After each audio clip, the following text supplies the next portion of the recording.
Amén. ¿Dónde estamos? Bueno, ustedes probablemente saben dónde están. Yo no sé nada. Ni sé quién está aquí. ¡Oh! Ahí están. Ok. Walter. Walter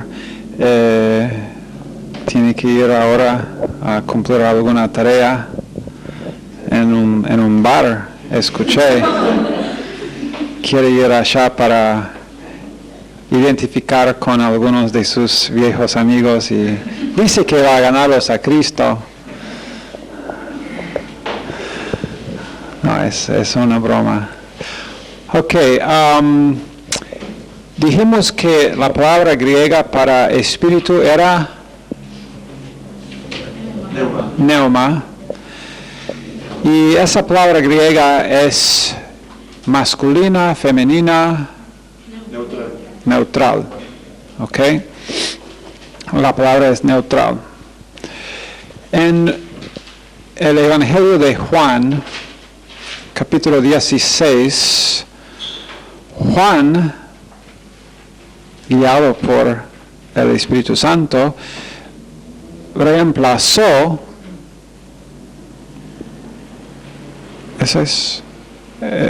reemplazó la palabra pneuma, que es neutral, con un pronombre que era neutral. No, con un pronombre que era masculino. Entonces, sabemos por Juan 16 y verso 13 y 14 que el Espíritu Santo, en número 1, es masculino, número 2, es una persona. También en Juan 14, 16, describe el Espíritu Santo como... ¿Cuál es la palabra que usa para describir al Espíritu Santo en Juan 14, 16? No, la palabra. Heterón. Ok, la palabra que describe al Espíritu, ustedes están un paso adelante del maestro en este momento. Está bien. Está bien pensar. Bien. Estoy muy alegre de que estén pensando. Es la primera vez este mes, pero y casi estamos al fin del mes también. Pero está bien, eso es, estamos aprendiendo. La palabra que describe al Espíritu Santo en Juan 14 y 16 es consolador. Ok, consolador. ¿Qué tipo de consolador es el Espíritu Santo en relación a Jesucristo? Porque Jesucristo entonces realmente describió a sí mismo en ese verso como consolador, pero él dice que Dios va a enviar otro. ¿Pero qué otro? ¿Alon o heteron?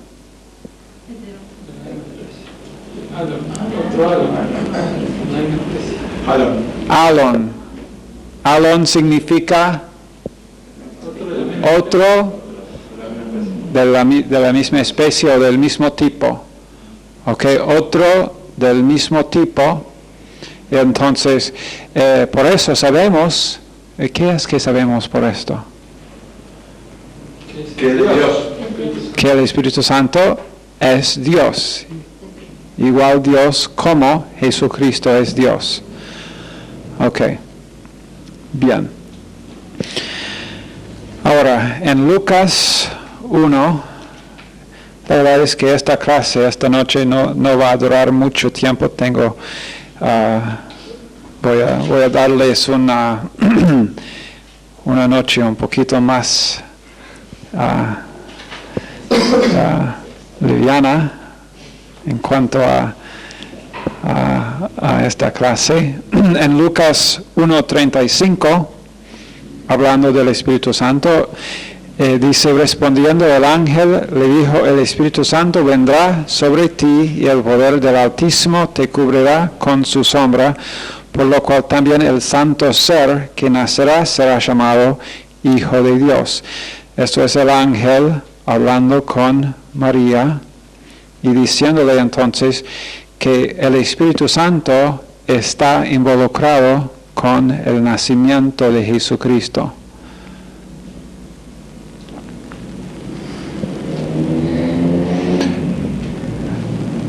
Estamos hablando esta noche más específicamente de cómo está involucrado el Espíritu en la vida de Jesucristo. Sabemos entonces en Lucas 1:35 que el Espíritu Santo está involucrado en su nacimiento. En el libro nuestro, en el libro del señor Ryrie, sabemos que hay una porción después al último de este capítulo de 61, donde él habla acerca de si el Espíritu Santo fue involucrado en la muerte de Jesús o no, y hay un argumento acerca de sí o no. No vamos a realmente poder determinar si fue que sí o si no, el Espíritu Santo estaba involucrado en la muerte de Jesucristo. En una manera podríamos decir, claro, que sí, porque es Dios y los tres, Padre, Hijo, Espíritu Santo, realmente no se puede remover tanto el uno del otro, porque ¿cuántos dioses hay? Uno. Tres personas, pero un solo Dios. Y sería realmente absolutamente imposible decir que el Espíritu Santo no estaba involucrado en la muerte de Jesucristo, pero si él en su ministerio, exactamente específicamente en el ministerio del Espíritu, fue involucrado en la muerte o no, hay una pregunta doctrinal acerca de sí o no. Pero absolutamente en el nacimiento de Jesucristo, Lucas 1:35, sí. No nació naturalmente, y no nació por su propia voluntad, sino por el Espíritu Santo. Y esa es una de las cosas ahora que vamos realmente vamos a diferenciar un poquito de señor Ryrie en nuestra interpretación del próximo asunto acá en capítulo 61. ¿Cuál era la involucración específica en la vida de Jesucristo por el Espíritu Santo? Vamos primero a Lucas 4.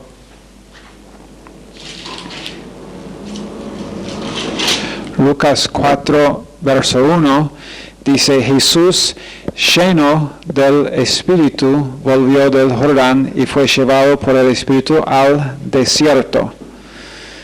En verso 18 de ese mismo capítulo, Jesús mismo dice, el Espíritu del Señor está sobre mí, por cuanto me ha ungido para dar buenas nuevas a los pobres. Vamos a ver a Isaías.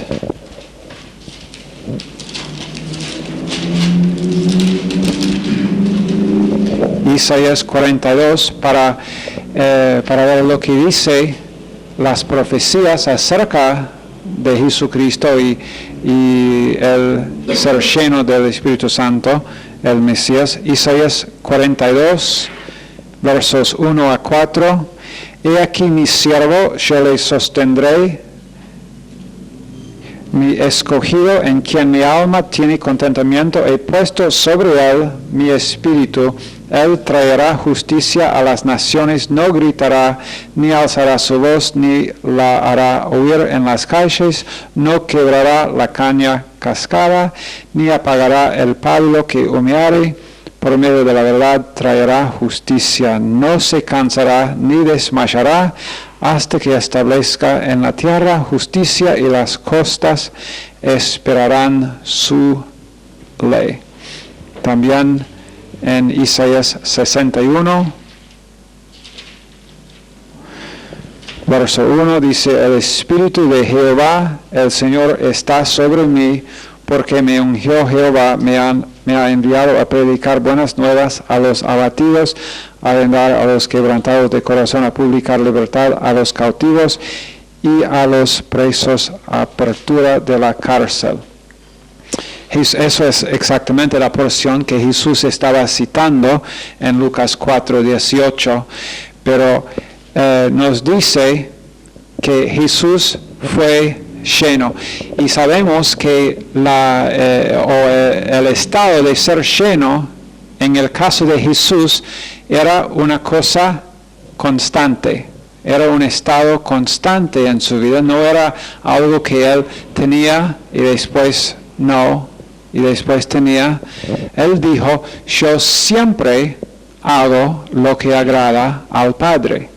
No hay ningún otro ser humano que ha vivido desde Adán hasta hoy o que va a vivir que podrá decir semejante cosa con honestidad. Uno podría decirlo, pero no con honestidad.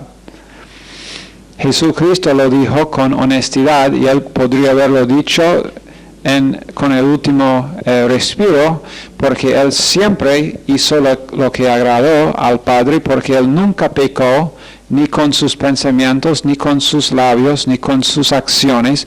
Él siempre fue lleno del Espíritu Santo.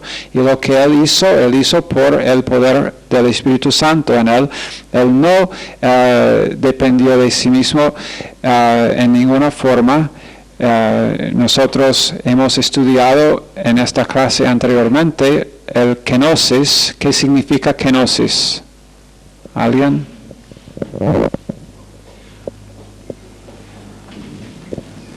Es una palabra griega.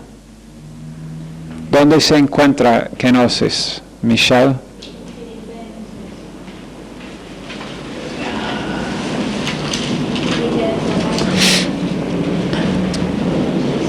Filipenses, ¿en qué capítulo? ¿Alguien sabe?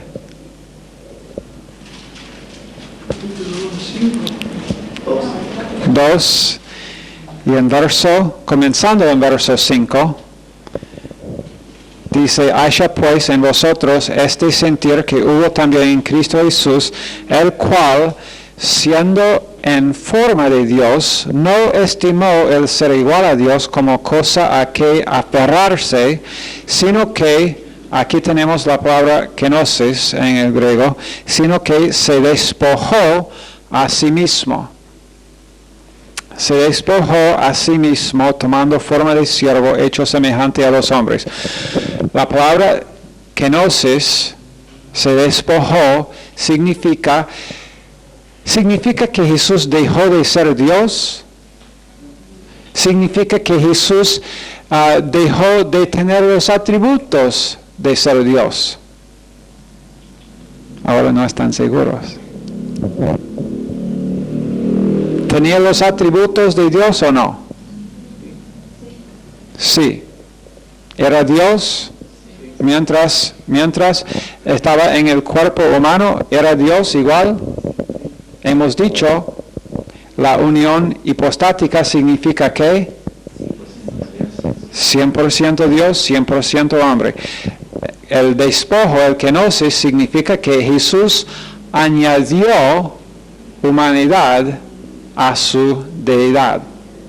Añadió humanidad a su deidad, pero se despojó asimismo significa que él no usó sus atributos, no usó independientemente sus atributos divinos mientras él estaba aquí.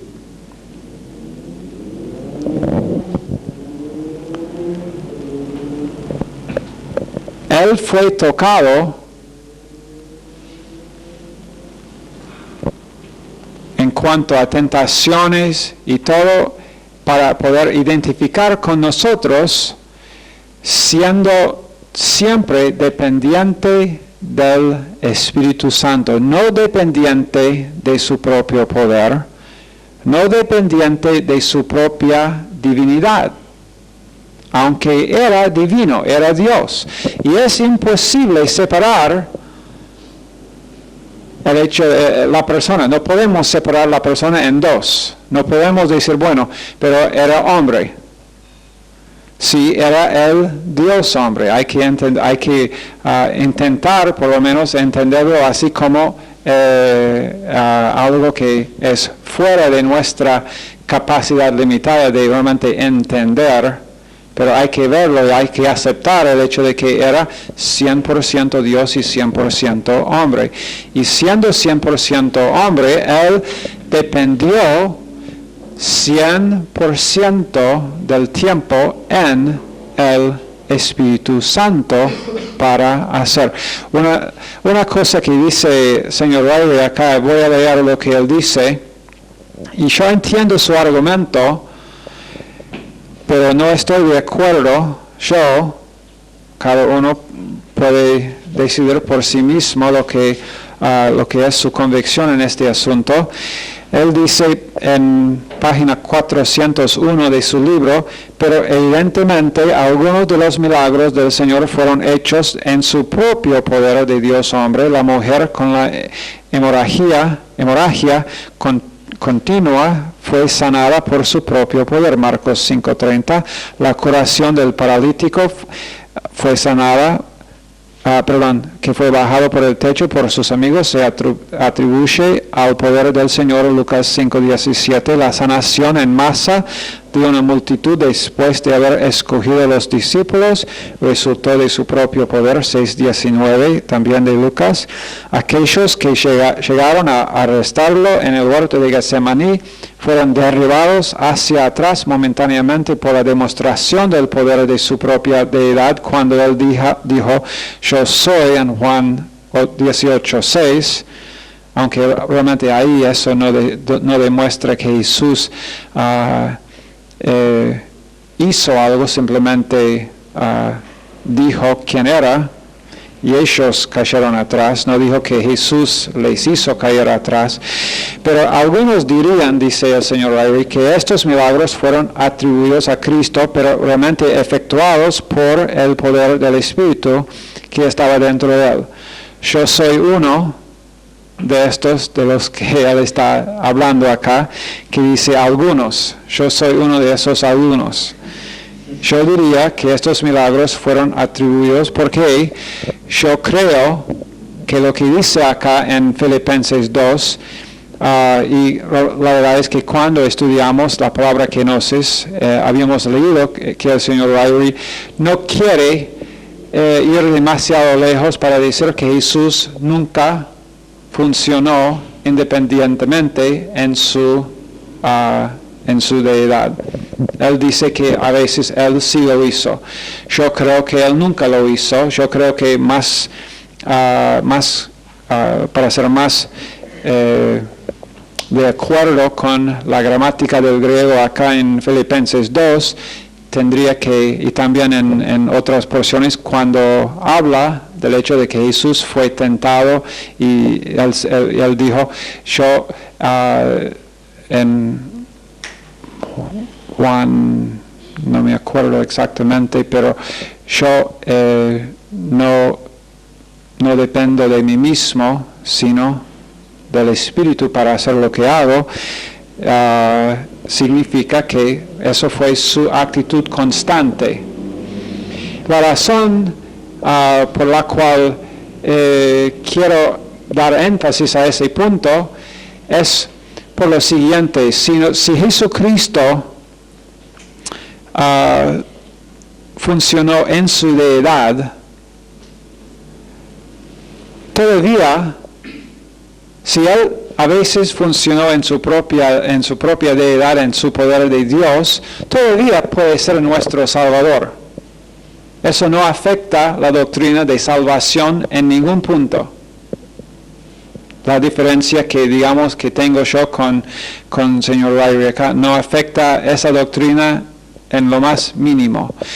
Pero lo que afecta es la manera de mirar a la cosa de que si Jesús realmente modeló una vida que es dispuesta a ti y a mí.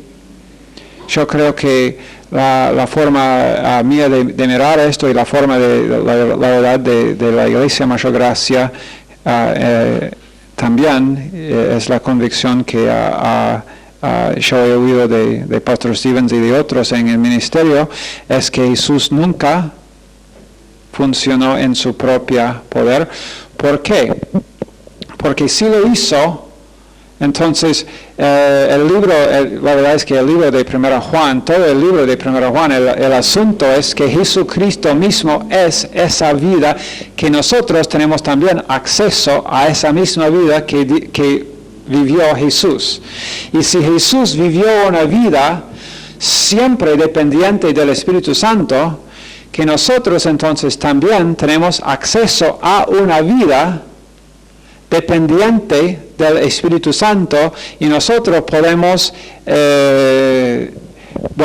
nunca vamos a estar perfectos en nuestro hacer, nunca vamos a llegar a ese punto donde que tenía Jesucristo, porque nosotros tenemos una naturaleza pecaminosa que Él no tuvo, y tenemos esa batalla de esa naturaleza pecaminosa, pero igual, si nosotros lo entendemos así, que Jesús fue siempre lleno del Espíritu Santo y dependió de lo que el Espíritu pudo hacer en su vida y no lo que Él pudo hacer, porque nosotros no somos Dios, no somos deidad, por lo menos no soy yo, deidad.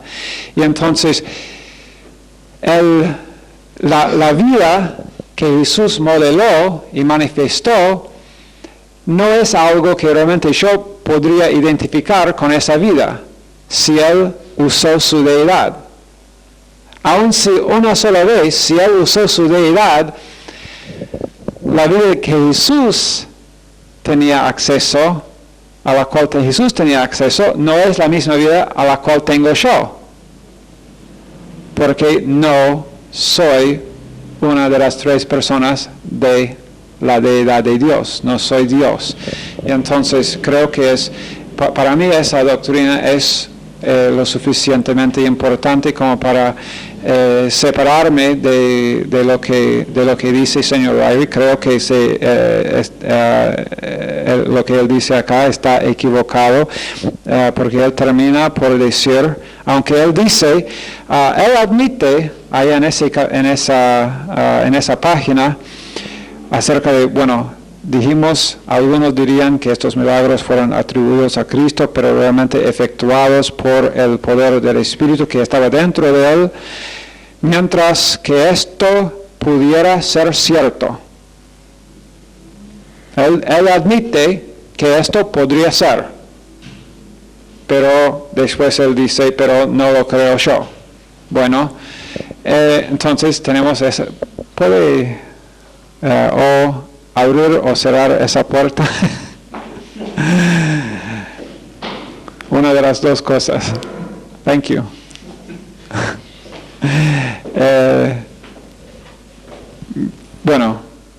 Son dos convicciones separadas. No, otra vez, eso no es una cosa que afecta la salvación, no afecta una doctrina en cuanto a una doctrina, digamos, cardinal, pero es mi convicción que se equivoca acá, que Jesús no hizo ninguno de sus milagros en su propio poder, sino que se dependió del Espíritu Santo en cualquier cosa, y esto me da ánimo, porque también yo tengo el mismo Espíritu Santo en que depender que tuvo Él. Entonces nunca podría yo decir que tenía que pecar. Nunca podrías decir tú tampoco que pero ahí en esa prueba, en esa situación, yo tenía que pecar. Porque si yo tenía que pecar, significa que la vida del Espíritu Santo no fue suficiente en esa ocasión. Lo que Jesús hizo entonces en la cruz casi me dio el poder para vencer. Casi vencedores, en vez de más que vencedores. Y no es así. Ok.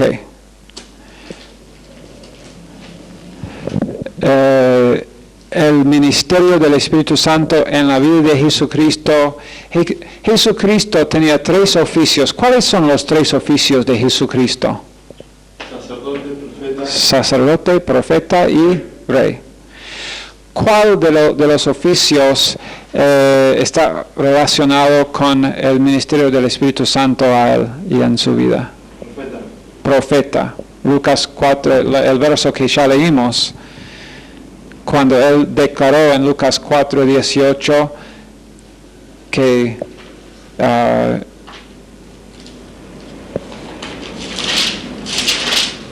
a leer el verso de nuevo. El Espíritu del Señor está sobre mí por cuanto me ha ungido para proclamar buenas nuevas a los pobres.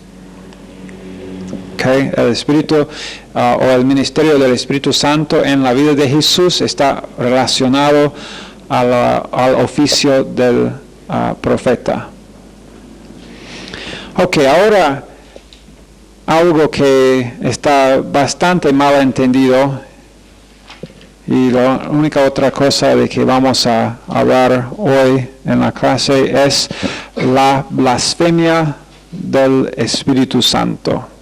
Mateo 12. Esta porción también está descrita en Marcos 3, 22 a 30, pero en Mateo 12, en verso 22, dice: entonces fue traído a él un endemoniado, ciego y mudo, y le sanó, de tal manera que el ciego y mudo veía y hablaba. Y toda la gente estaba atónita y decía: ¿será este aquel hijo de David? Mas los fariseos al oírlo decían: este no echa fuera los demonios, sino por Beelzebú, príncipe de los demonios. Ahora, antes de seguir leyendo acá, voy a explicar unas cosas. Número 1, los judíos sabían, esto se puede averiguar en las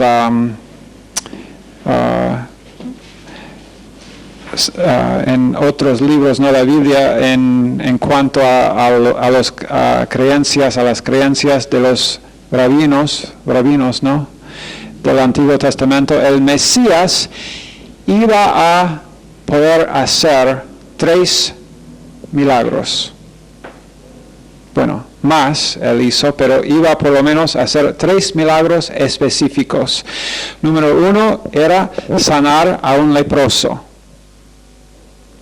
porque era un señal que el Mesías iba a hacer. Lucas 5, Jesús sanó a un leproso. También otra cosa que el Mesías iba a hacer era sanar, porque muchos otros habían sanado gente, pero iba también a sanar a un hombre que nació ciego. Un hombre que nació ciego. En Juan 9, Jesús sanó a un hombre que nació ciego. No cualquier ciego, sino un hombre que sanó en Juan 9. Y también que él iba a echar fuera un demonio, de lo que está hablando acá, ciego y mudo. Ciego y mudo. Y voy a leer lo que dice señor Riley acerca de este asunto, porque nos explica más o menos por qué fue importante que el hombre fue, o que el espíritu fue ciego y mudo. El conflicto relatado en Mateo y Marcos surgió porque el Señor sanó a un hombre que estaba ciego y mudo, lo cual probablemente significaba que también era sordo. Sin embargo, la posesión por demonios era la causa actual de sus problemas, y mientras que los exorcistas judíos podían echar fuera demonios, ellos hubieran tenido gran dificultad con este caso, porque ¿cómo se comunicaría uno con una persona ciega y muda? ¿Entienden? ¿Cómo se puede comunicar? Para decir al demonio, y muy probablemente sorda también. Cuando el Señor sanó todos los males a una vez, las personas se quedaron asombradas y empezaron a sugerir que Jesús era verdaderamente el Mesías. Ese milagro específicamente fue hecho obviamente para probar que Jesús era el Mesías. Jesús hizo muchos milagros. Muchos milagros Él hizo solamente por compasión. Los que dicen que todos los milagros de Jesús solamente, todos eran para probar que Él era el Mesías, esa declaración no tiene nada escritural. Él se compadeció de la gente e hizo muchos milagros simplemente por compasión. Pero a la vez, muchos milagros, o por lo menos varios, Él hizo para probar que Él era el Mesías, que Él era el Cristo que tenía que venir. Este milagro acá fue el milagro más importante para declarar: yo soy el Mesías, yo soy Dios quien ha venido, y ahora ustedes tienen que tomar una decisión. Y eso es exactamente lo que los fariseos, y la verdad es que la nación en general siguieron a los fariseos acá. Por eso, después de este milagro, Jesús comienza a hablar a los judíos ¿en qué forma? Parábolas, para que viendo no vean, para que oyendo no oyen, para que viendo que no entiendan lo que están viendo. ¿Por qué? Porque acá ellos rechazaron como nación, no todo individuo, pero como nación rechazaron el hecho de que Jesús era el Mesías. El punto es: yo declaro obviamente, claramente, aquí está la prueba es que ustedes sabían que yo soy el Mesías, ahora decidan. Y decidieron. ¿Por qué? Dicen, los fariseos al oírlo decían: este no echa fuera los demonios, sino por Beelzebú, príncipe de los demonios. Sabiendo Jesús los pensamientos de ellos, les dijo: todo reino dividido contra sí mismo es asolado, y toda ciudad o casa dividida contra sí misma no permanecerá. Y si Satanás echa fuera a Satanás, contra sí mismo está dividido. ¿Cómo pues permanecerá su reino? Y si yo echo fuera los demonios por Beelzebú, ¿por quién los echan fuera vuestros hijos? Por tanto, ellos serán vuestros jueces. Pero si yo por el Espíritu de Dios echo fuera los demonios, ciertamente ha llegado a vosotros el reino de Dios. Porque ¿cómo puede alguno entrar en la casa del hombre fuerte y saquear sus bienes si primero no le ata, y entonces podrá saquear su casa? El que no es conmigo, contra mí es. Y el que conmigo no recoge, desparrama. Por tanto os digo: todo pecado y blasfemia será perdonado a los hombres, mas la blasfemia contra el Espíritu no les será perdonada. ¿Por qué? Porque el Espíritu es más sensible. Me lastimaron. Jesús dijo: bueno, si quieren lastimarme a mí, está bien, pero si lastiman al Espíritu...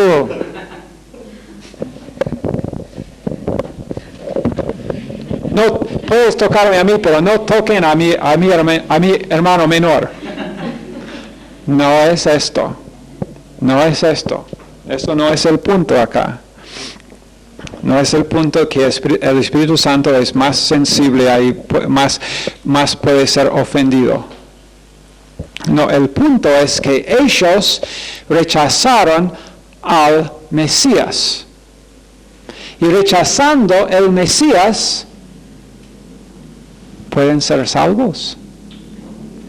Si tú o yo, bueno, ahora la verdad es que habiendo ya recibido a Jesucristo, eso no nos aplica.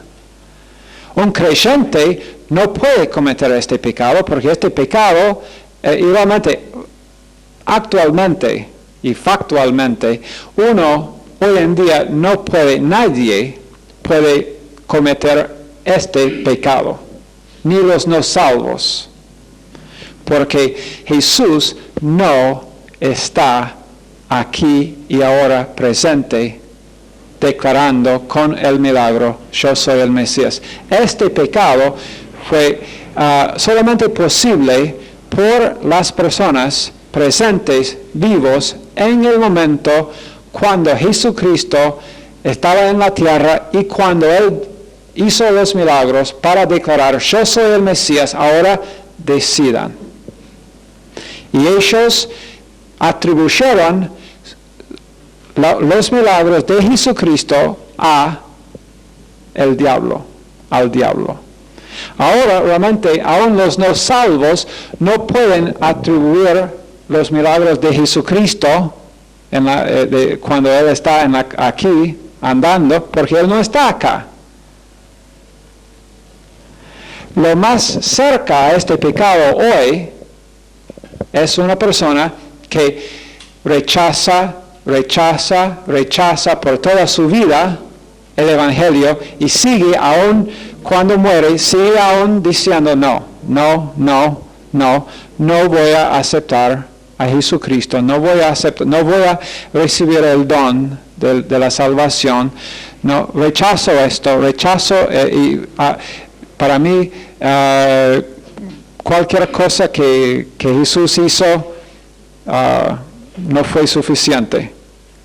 Bueno, muere en su pecado, en su estado de condenación, y entonces es condenado. Pero, y eso es lo más similar a este pecado. Pero realmente el pecado de la blasfemia contra el Espíritu Santo no es un pecado que uno se puede cometer hoy. Y ciertamente no por un creyente. El pecado acá, o la situación, es que Jesús probó que Él era el Mesías. Ellos dijeron, enfrentado con la evidencia de que Él es Dios, dijeron, no, Él hizo esto por el poder de Satanás. Sabíamos que tenía que ser una explicación porque no queremos creer que Él es Dios. Entonces, esas personas en ninguna manera eran salvas.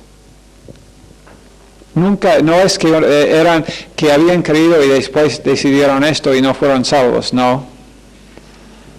No salvos nunca, y específicamente enfrentado con la decisión de recibir el hecho de que esos milagros eran pruebas de que Él era Dios. Más bien atribuyeron esos milagros a Satanás, y entonces haciendo esto, decidiendo de que Él no es el Mesías. Eso es todo. Ahora, tenemos algunos minutos. ¿Alguna pregunta sobre esto? O no sé si me explico bien acá acerca de este asunto o no.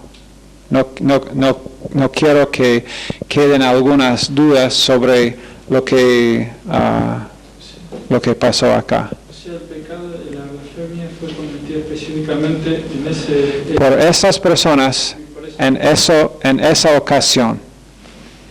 No se puede repetir. Esa situación ahora, nunca más, Jesús no va a volver en su estado de estar en la carne y haciendo los milagros para probar que Él es el Cristo.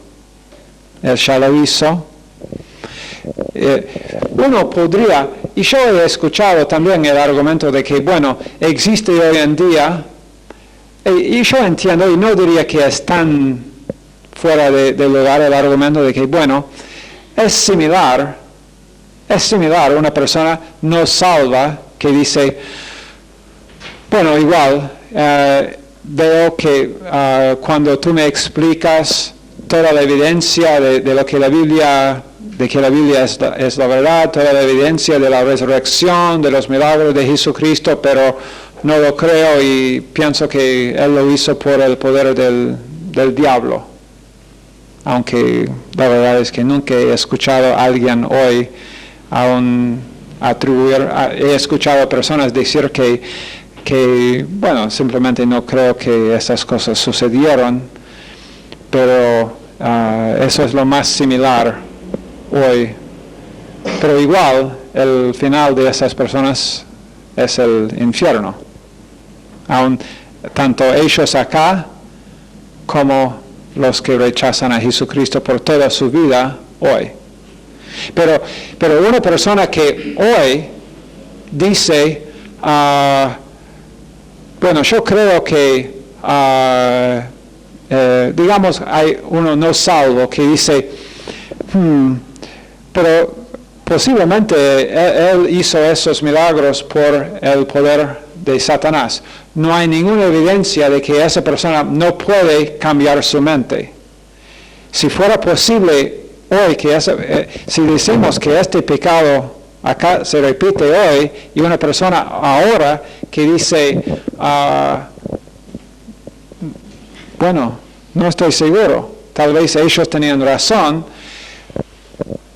¿podría ser convencido por Dios y cambiar su mente? Si el asunto acá otra vez no es que el Espíritu Santo fue,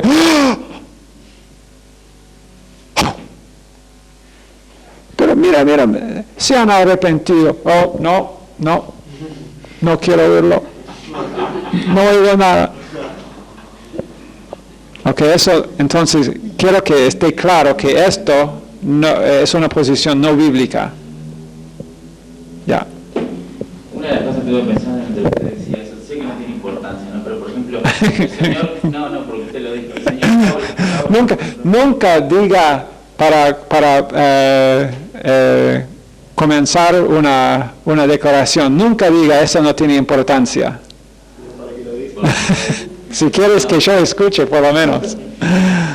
Él dice, por ejemplo, que él le atribuye, o sea, los milagros al Espíritu Santo, ¿no? Pero si él está de acuerdo con la palabra que no, ¿sí? Que significa que Dios no se despojó, o sea, Jesús no se despojó ni de sus atributos, ni de ser Dios. Entonces él ignora la comunión de la Trinidad, porque lo que hace el Espíritu Santo, obviamente está de acuerdo Dios y el Padre y el Hijo. Yeah. Eso es lo que a mí me extraña, que él haga esa definición, que la atribuye al Espíritu Santo. Si la atribuye al Espíritu Santo significa que no hay comunión en la deidad, ¿me entiendes? Sí. Eso seguramente él ignoró ese punto. ¿Quién? El señor Wiley. Pero hablando... Él dice... Hablando de esto, no estamos en desacuerdo con él en cuanto al pecado, a la blasfemia del Espíritu Santo. Estoy hablando que él le atribuye al Espíritu Santo los poderes. Dice que el Espíritu Santo lo hizo, que Jesús no. Ajá. Algunos. Ajá. No, él dijo que Jesús mismo hizo algunos de los milagros. Y la verdad, en la gramática griega se podría, en los casos que él dijo, se podría atribuir algunos de los milagros que Jesús hizo a Jesús y no al Espíritu. Pero, como él dice, se podría también gramáticamente concluir que fueron hechos esos milagros también por el poder del Espíritu dentro de Jesucristo.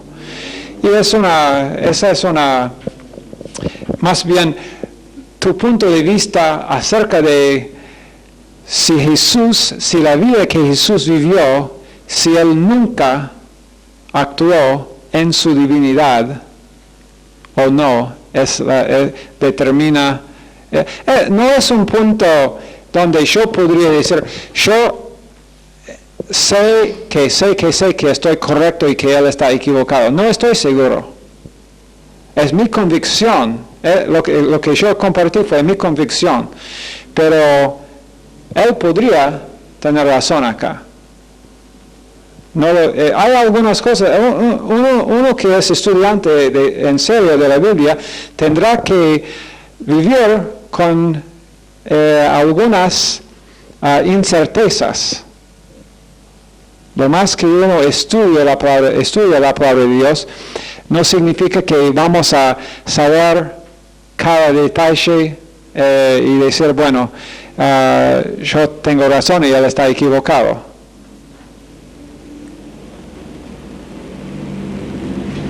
Y la verdad es que Él estudió la palabra de Dios muchos más años que yo.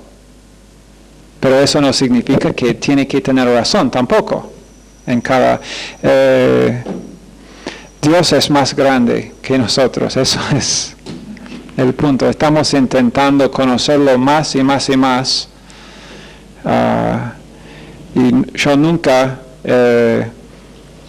haría si Él estuviera acá.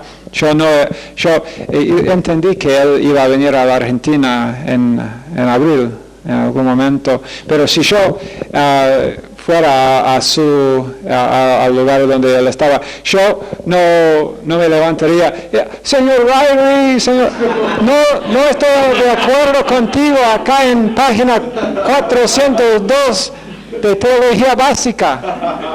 Y él tiene el micrófono allá y dice, ¿quién es ese pequeño allá que alguien dale a un helado y decirle que el Señor bendice a los estudiantes aquí esta noche? Bendice los en Granburg también, Señor. Gracias por cada uno. En el nombre de Jesucristo, bendícenos. Amén.